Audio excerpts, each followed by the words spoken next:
So what's up? Nothing much really. I just watched the last Exorcism with you about 20 minutes ago. Cool, but this is before the theme song, so we gotta do some we gotta bullshit for a little bit. Now we can get to the podcast. Um, let's... how you been? It's been let me check my watch. It's been infinite time since you've been on our podcast because you've never been on our podcast before. This is Baby's first podcast. I've never done anything like this before. Oh, never. I assumed you'd been on something at some point for some reason. I just have a really high charisma score, so I think I give off that vibe. That does sound about accurate, yeah. Yeah. You're speaking confidently, like you know what you're doing. I do. Which is the first step to it. That's the first chapter in my my How to Be Good at Things book. Yeah, I just have to go into it. Yeah, it's just called How to Be Good at Things. Yeah. Number one bestseller. Sure is. What's your week been like? What you been up to this week? I've been doing a lot of, and this is kind of strange, but I've been doing a lot of bullet journaling. It's kind of what I'm into right now. Yeah. Is that when you just take a moleskin and shoot it full of holes and just plug it full of holes? Well, actually the journal that I bought actually came with dots pre-printed on the pages, so it makes it easier. What is bullet journalism? I don't. Or bullet journaling, rather. I guess I don't do it traditionally because I mostly use it to make comics and things like that. But it is a form of organizing and making a planner for yourself, a calendar for yourself. Okay. That sort of thing. Okay. It's like a planner that you draw. It's a to-do list. Yeah. Okay. Yeah. That makes sense. Because you said bullet journaling and my brain just did not know how to process that information, even though you can kind of put two and two together pretty easily on that one. Yeah, I mean, I guess not everyone knows about it, but my brain just stack overflowed into you shoot a gun into a journal. Is it my first instinct was is that some sort of blackout poetry kind of stuff? That would be preferable, I think. I do like to shoot journals every once in a while. Yes. You write your feelings down in them and then you just obliterate them. Yeah. You just pull out a 3.5 Magnum. Yeah, it's a good way to get through your problems. Yeah. Really sort through the issues. You write down the name of the cute girl you have a crush on, and then you stand 30 feet away and pull out your M1 Garand and obliterate the journalist. No, you just kill the book with her name in it. Okay, yeah. I thought you were going in a much different direction. No, don't do it to her. Just put the notebook on a stand, and then stand 30 feet away and pull out your M1 Garand, and then you shoot her in the head. Yeah, and then you shoot her 8 times, because that's how many bullets you get in an M1 Garand. That's one way to get rid of your crush. Yeah. Better to have loved and lost, and then also literally lost, than never to have loved at all. Well, better to have loved and thrown away. Yeah, than to have loved it all. This is a bit grimmer than I had wanted to be on your podcast. I mean, I kind of knew what I was getting into when I asked you to be on. Okay. So I think this is about what's expected. Also, this is a horror movie podcast, so anyways, blanket statement: don't kill the girl you have a crush on, or guy, or non-binary person. Whoever you have a crush on, don't kill him. Yeah. That's chapter 1 of How to Be Good at Things. That's actually chapter 7. Oh, okay. So if you only get the Amazon how Amazon has that thing where you can preview the first couple of pages or the first chapter of a book. I do. So if that's your only source of wisdom, you might just you don't actually buy the book. Uh-huh. But this is a non-existent issue because anyone who reads my writing will know that it's just you are going to buy the book. There's no question about it. Mm-hmm. But if you did hypothetically just read the first chapter, you'd be oh, okay, I'm gonna go kill the person that I have a crush on now. Yeah, so, it's sort of like a game demo that puts you in chapter 10. Yeah. It really gets to the good stuff first. Yeah, the good do not homicide part. Yeah, the things that really make a sale. Yeah. I think and that's the art, and that's my book, The Art of the Deal. I'm Donald Trump. I think the Kindle section of Amazon has much worse things than don't kill the girl you like. Just from experience. Are you saying from experience reading or from experience having written and posted something to the Amazon's bookstore? I have a friend who ghostwrites romance novels, I have a couple Okay, of friends Chuck who've done Tingle, that. yes. No.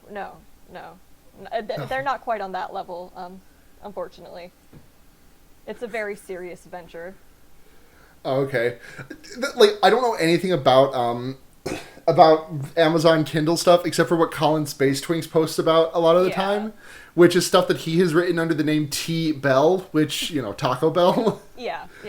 And he always talks about how there's apparently like this big like quote shifter quote thing on Amazon.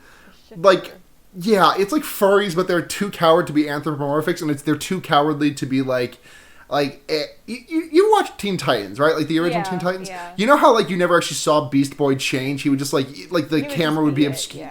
Yeah, the camera would be obscured by a pillar, and then like he's a monkey or whatever. Mm-hmm. Like that's what the books are. It's like 1 second this hot dude is a man, and the next second this hot dude is a wolf. They don't spend any time on transformation, and none of them are like hot wolf mans. Yeah, just tie the knot.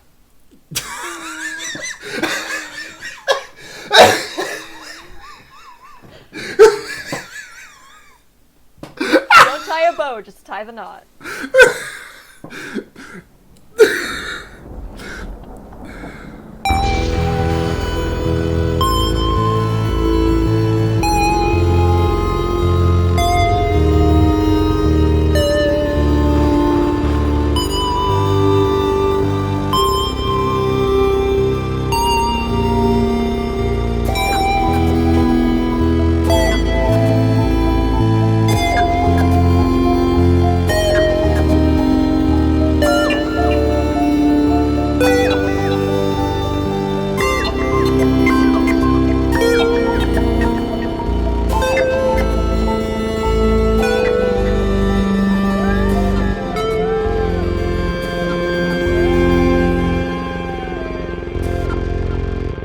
Welcome to Fear Baiting, everyone. It's your number one last podcast. This is the last one we're doing. Goodbye.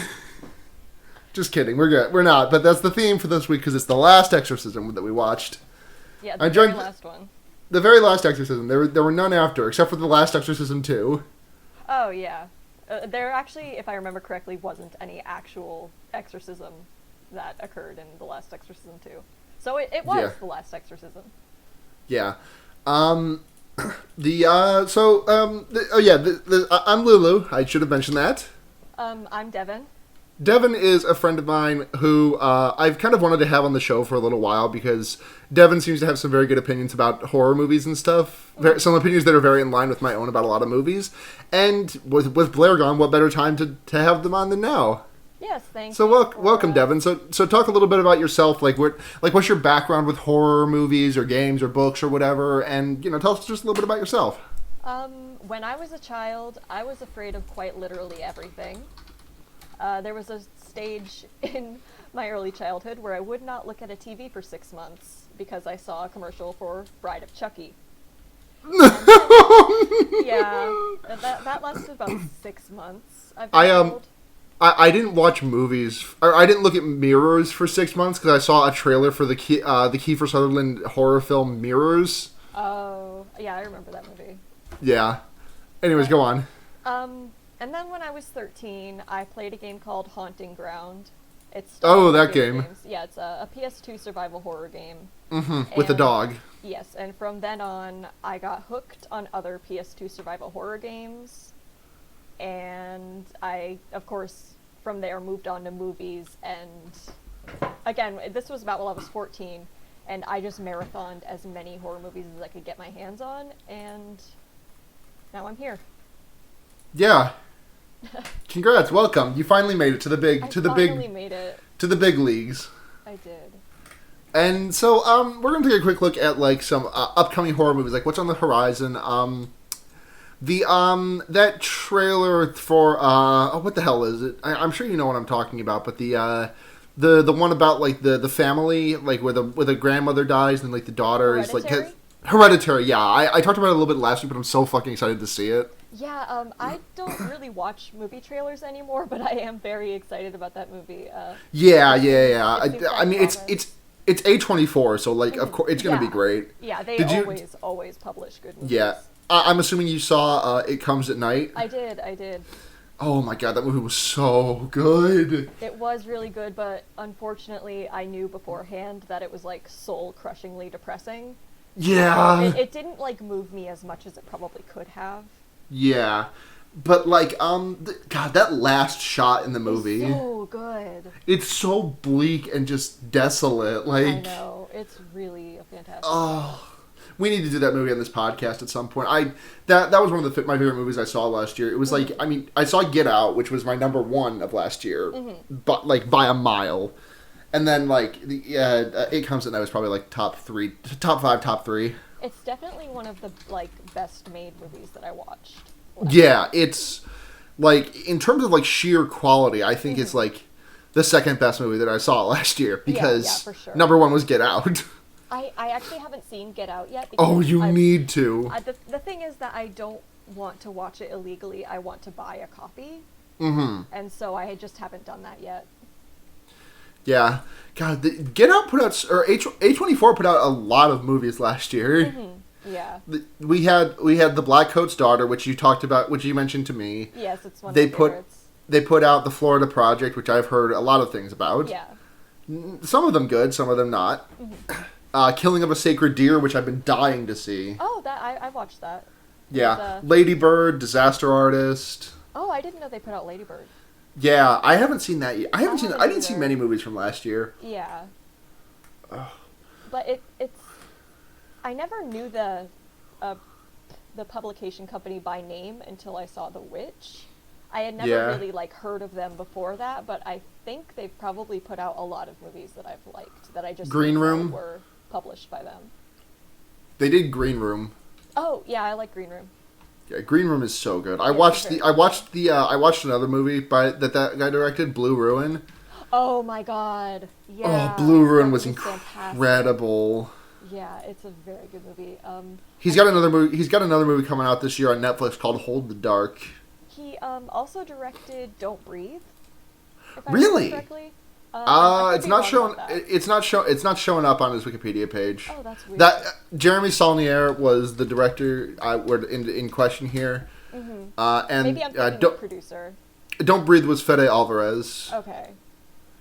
And produced by Sam Raimi and Robert Tapper. Oh man, why did I think that? Yeah, there's no overlap in the producers with Green Room. Mm-hmm. They are similarly tense movies, though. Yeah. You ever think about... I sometimes just think about Anton Yelchin and get really sad. Yeah, I do too. I also do. And especially watching that movie when it had first been released, it was right after that happened, so it was... still kind of raw. That was one of the big... I'm sure I brought this up on the podcast before, but like that was one of the biggest losses that movies have had, like in terms of raw sheer talent. I absolutely agree. That guy was going to go on to do some great things. Mm-hmm. So, anyways, we watched the last Exorcism this week. We did. Starring a bunch of names I do not recognize. Yeah, there's not. Well, there's the guy from Antiviral who plays the brother Caleb. Yes. I don't know by name aside from the guy from Antiviral. Patrick Fabian is plays a character named Howard Hamlin in Better Call Saul. That's the main character. Uh-huh. And he also is in a movie called Pig. Pig? P-I-G, yes, but I pronounce it like P-I-G-E. Pige. Okay. Pige. Yeah, that was a topic earlier, so I... Yeah. Yeah. And none of these other names are bringing any bells. Yeah, which is disappointing because the main actress in the movie actually is quite talented, I think. Yeah. It surprises me that I haven't seen her in more things. Iris, or Iris. Her name is Iris, and her actress's name is Iris. Oh. She was a lead role in the 2006 film Larry the Cable Guy Health Inspector. Wow. Yeah. Oh my god. That's a lot to have under your belt. Yeah. No wonder she got hired for this movie. Yeah. Jesus. I mean, having such a big name actress in your film is a big draw. Yeah, oh my god. I feel like the overlap between super fans of Larry the Cable Guy : Health Inspector Okay, when I actually say the colon out loud, that title becomes way better. Yeah, I agree. Larry the Cable Guy, colon health inspector.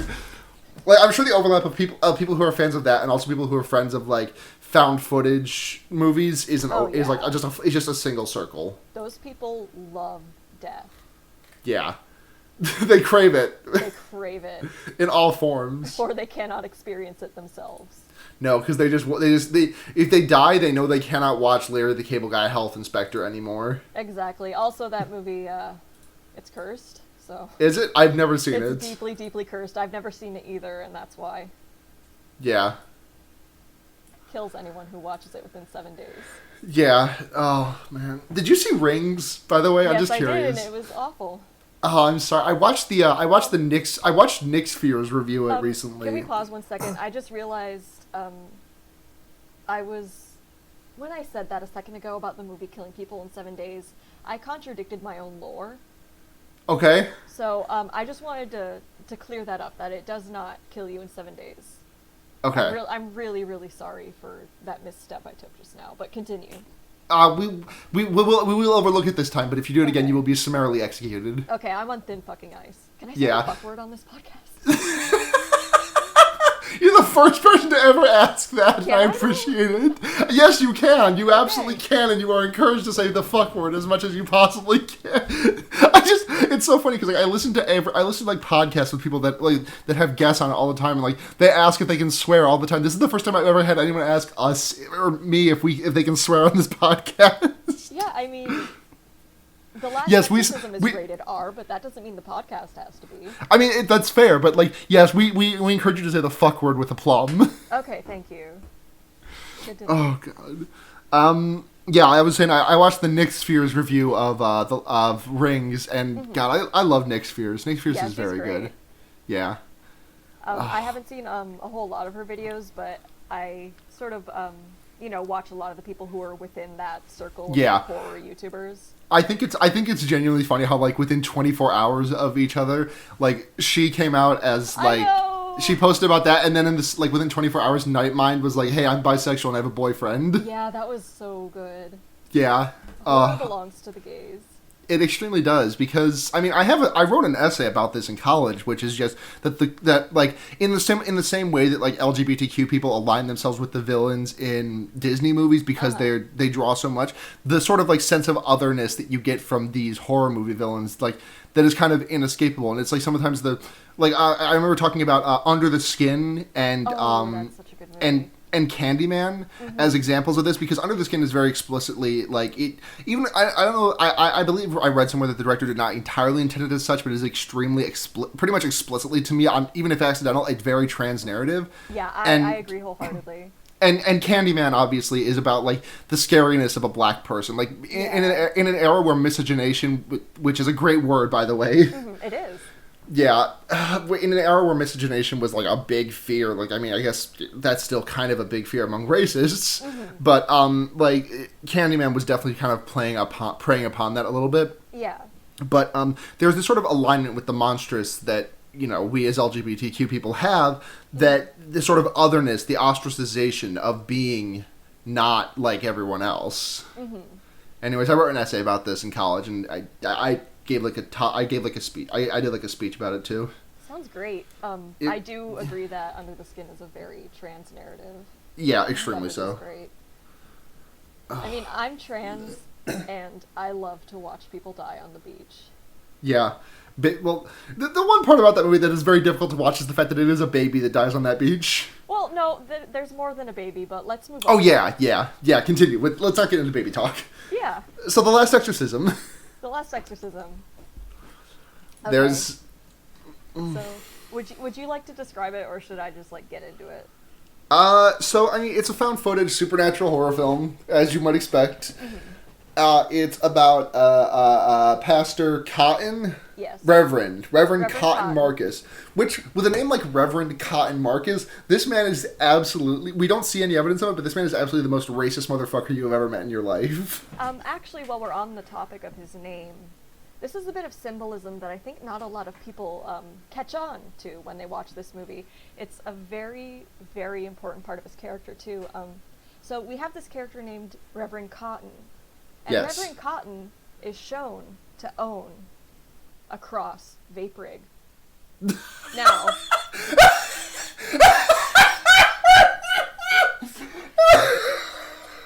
Oh, it's gonna clip so bad. okay. Those waveforms look like garbage on my screen.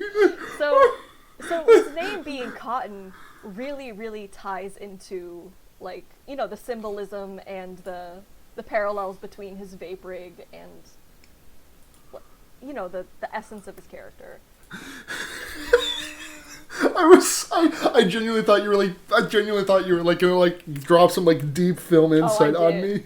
I mean, you did, but I thought you were just gonna like break my mind wide open, which you also kind of did. I've seen this movie like 5 times. I've had a long time to ruminate on this. Oh my god! Yeah, you held on to that. You realized that you couldn't say that in the recording. You had to hold back on that, like the eggs joke. Yeah. Should we go into that at all, or? I think we should. Okay. Or should Because we keep describing the movie? I think we should go into that a little bit, just because at one point you said something like Cotton says like it coils like a snake, and you said it zags on him, and which we referencing the my brother and me thing, and my lifestyle. Yes, that too, and shit. And then I misheard that because like the rabbit stream cut for a second, so I heard egg on him. And my brain, being the broken piece of shit that it is, just immediately said, "Oh, like oviposition." Yeah, like Abelam's into Ovipo. Yeah, it's fine. It's fine. Yeah. We have to stop it right there. If we talk anything more, this podcast is going to get further rated as explicit. Okay. I already said the fuck word. Yeah. We got to be careful. We're on a tightrope here. We are extremely on a tightrope. So Reverend Cotton Marcus, the most racist name in the world. Yes. I think the only way, I don't even know if this name could be more racist, but like the only thing that could be like in contention is a name that's like Reverend I hate black people. Yeah, it's a very, very southern racist name. Yeah. Like this is extremely someone who just like they very conveniently edited out all the parts where he just screamed the N-word during a heated gaming moment. Yeah, I was about to say sort of a Game Grumps-esque personality. Oh god, that happened in like the first year, and then JonTron was there for like another year and a half. Yep. That was a time. It really was. What were we saying about Reverend Cotton Marcus, who is like having a crisis of faith because he's like, no one's really listening to any of the things I say. I could do a sermon on banana bread. Yeah, I mean, it's not an exorcism movie if there's not a priest who isn't having a crisis of faith. Yeah. But he is a scammer and a liar. Yeah. And a vapor. And I mean, despite his name being super racist, I kind of love this dude. Yeah, no, he's good. His name is extremely racist, but he's extremely good. Yeah, he really plays it up to rake in the exorcism cash. It's pretty great. Yeah. It's very good. It is very good. And that's where the cross vape rig comes in. He has this cross that produces smoke so that it appears to be burning his skin. Yeah, and he sees out he gets the demon, and the demon is like, oh no, there's no demon, but he's pretending that there is because he needs to shield these people for like a lot of money. Yeah. Like a big fat stack of $20 bills. It was like 50s and 10s, and he really acted humble about it.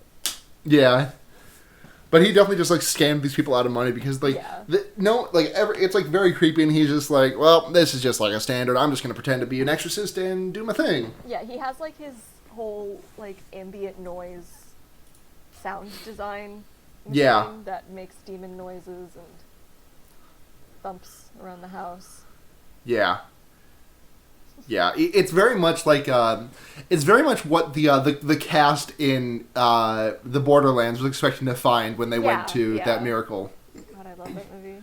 I think about that movie all the fucking time. That movie scared the shit out of me. That was like the first movie that we watched for... that wasn't the first movie we watched for Fever, but that was also the first movie we watched for my weird cinema class. Mm-hmm. Oh, that movie terrified me. So good. I love a Ending good is date mosh. iconic. Yeah, truly, truly, truly, truly. They went in there. I don't know if you know, but they went in there. They did. They did get went vored. in it. They got vored. They did. They were voluntary prey. Okay. Oh, I man. said worse things in the past 24 minutes and 46 seconds, but I didn't really know how to respond to that. Yeah. So.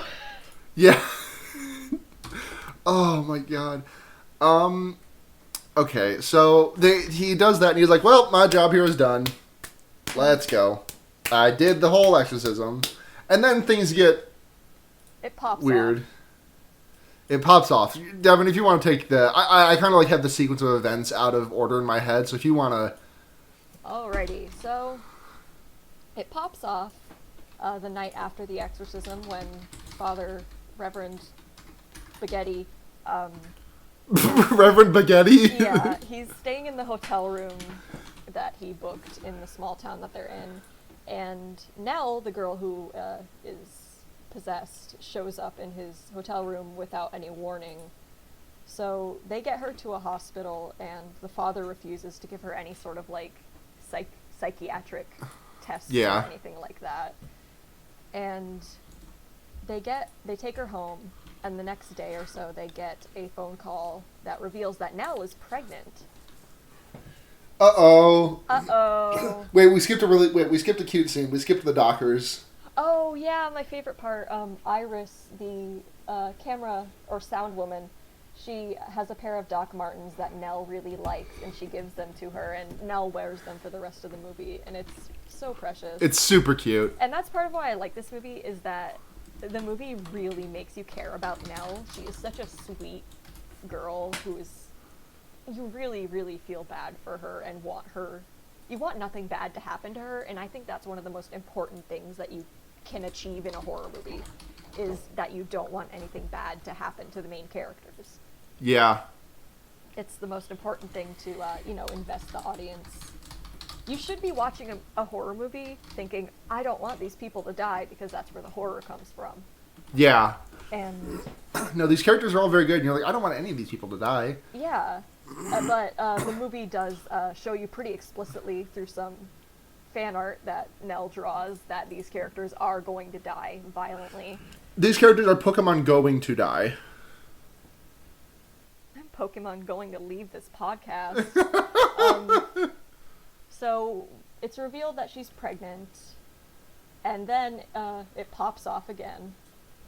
She cuts her brother's face up. Yeah, she slices and dices. Yeah, while Reverend Cotton is at the church trying to get help from the...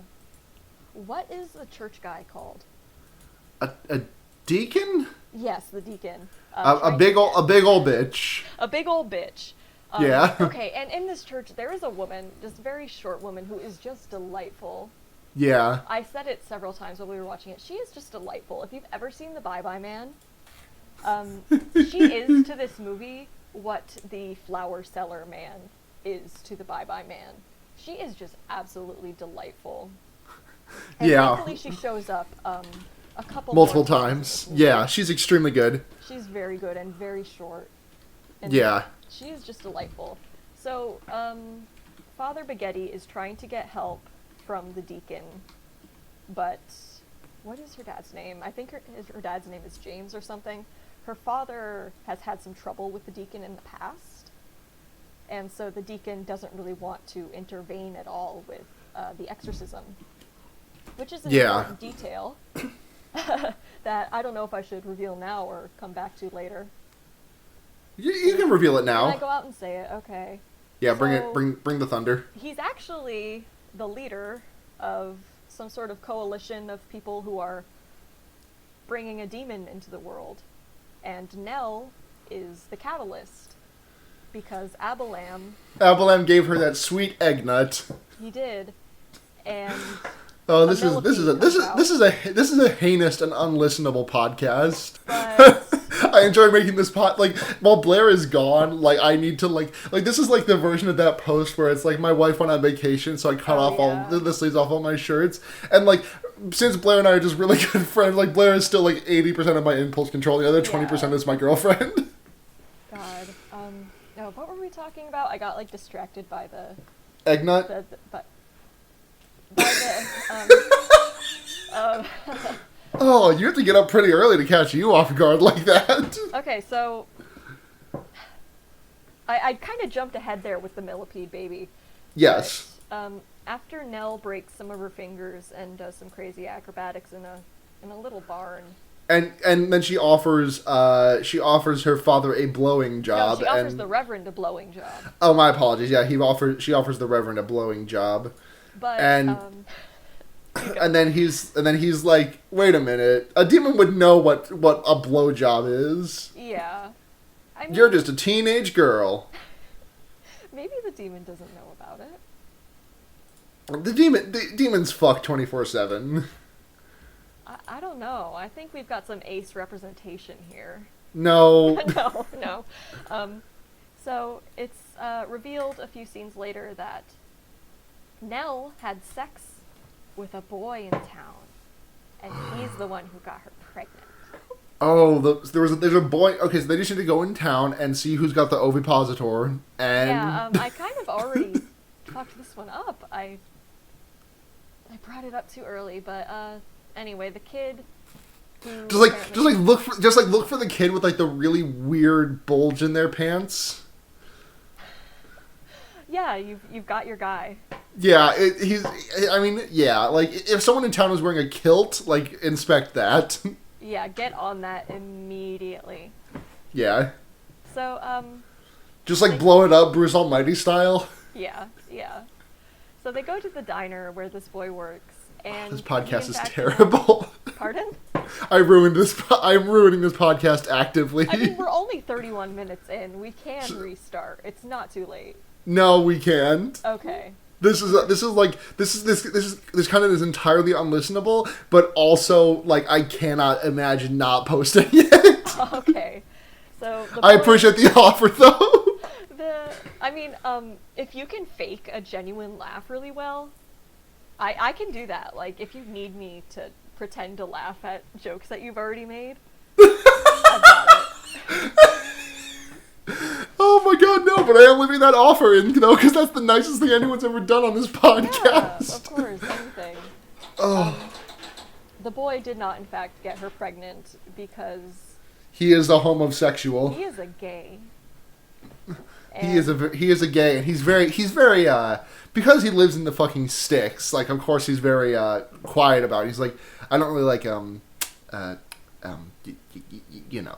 Iris is like, girls. And he's like, yeah.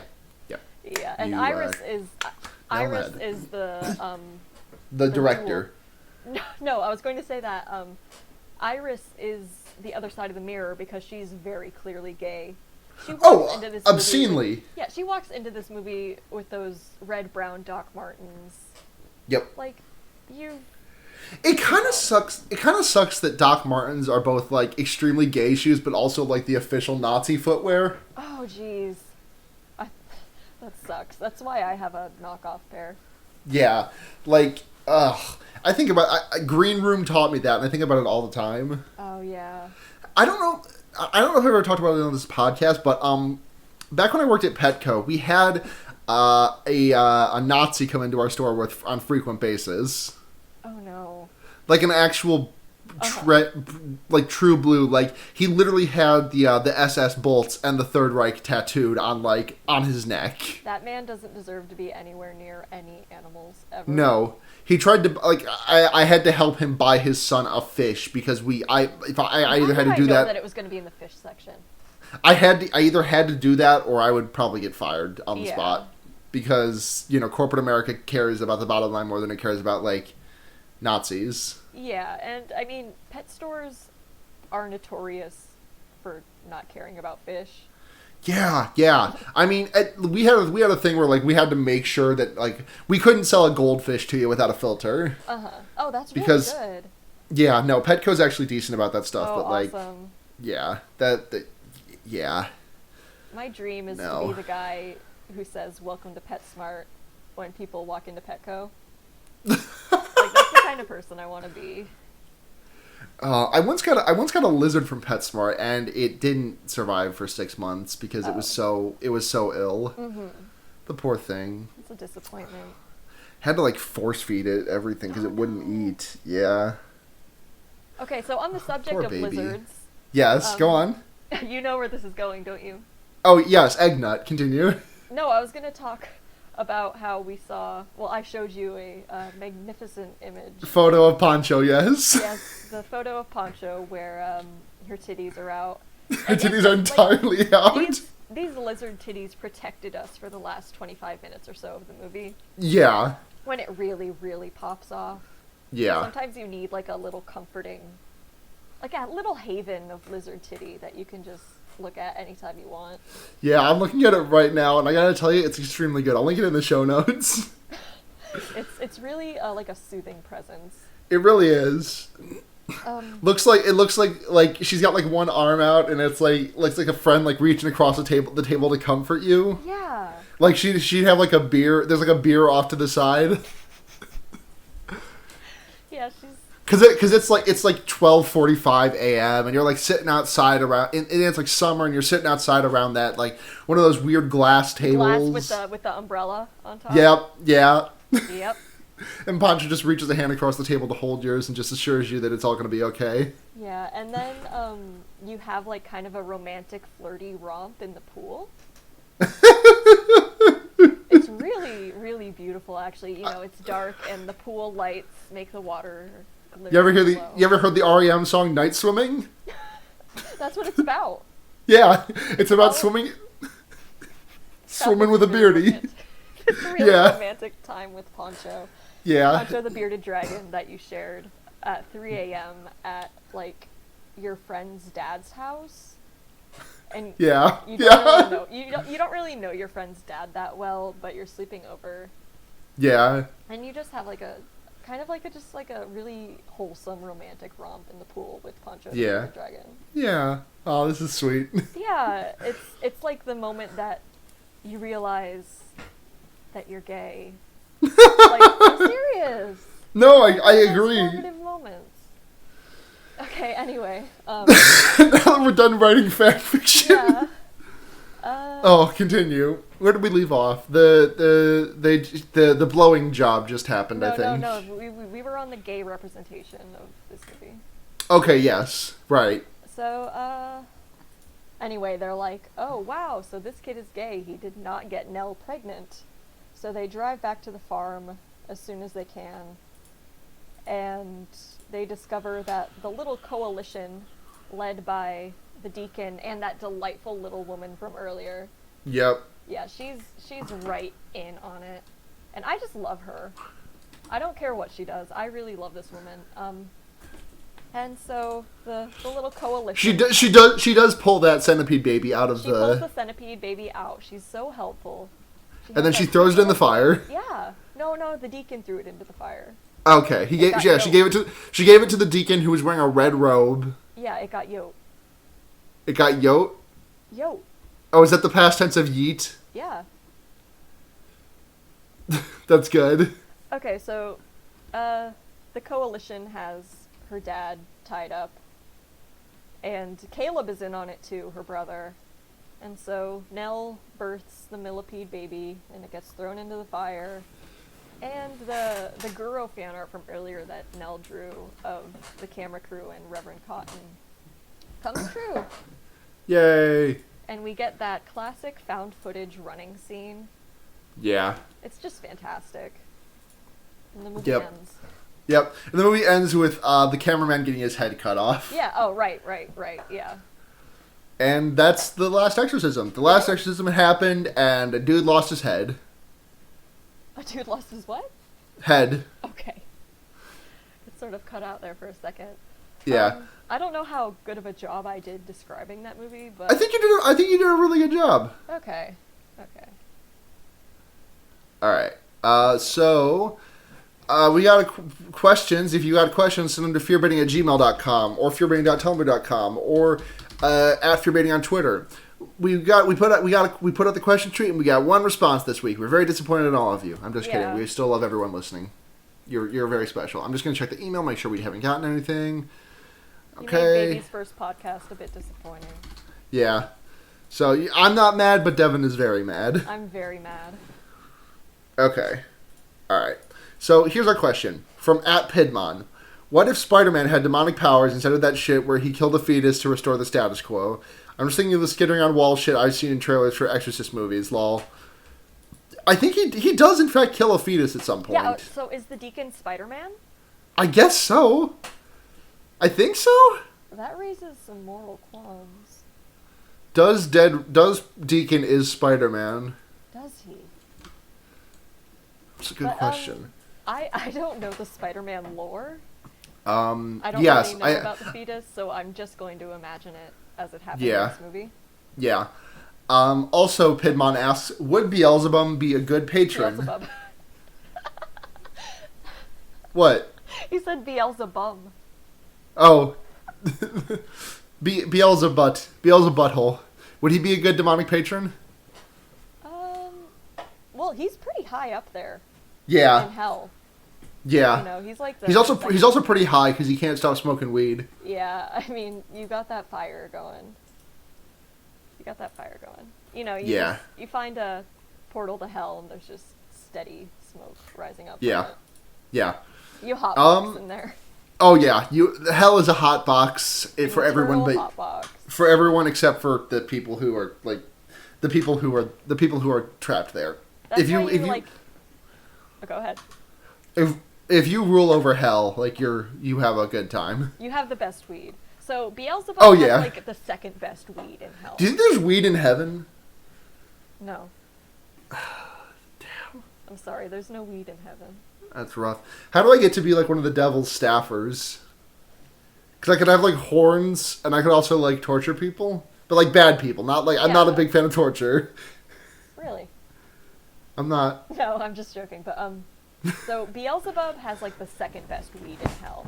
Who's got the best? Satan. Okay, yeah, that makes sense. Yeah, he's got that. He takes it out of the bag and you smell just the smell of it gets you high. Yeah. There's 7 levels of weed in hell for each prince. Yeah. That's what Dante's Inferno was about. Yeah, it's about the 7 kinds of weed. Yeah, the seven weeds you'll smoke in heaven. No, there is no weed in heaven. That's my favorite Mitch Albom book. Oh my god.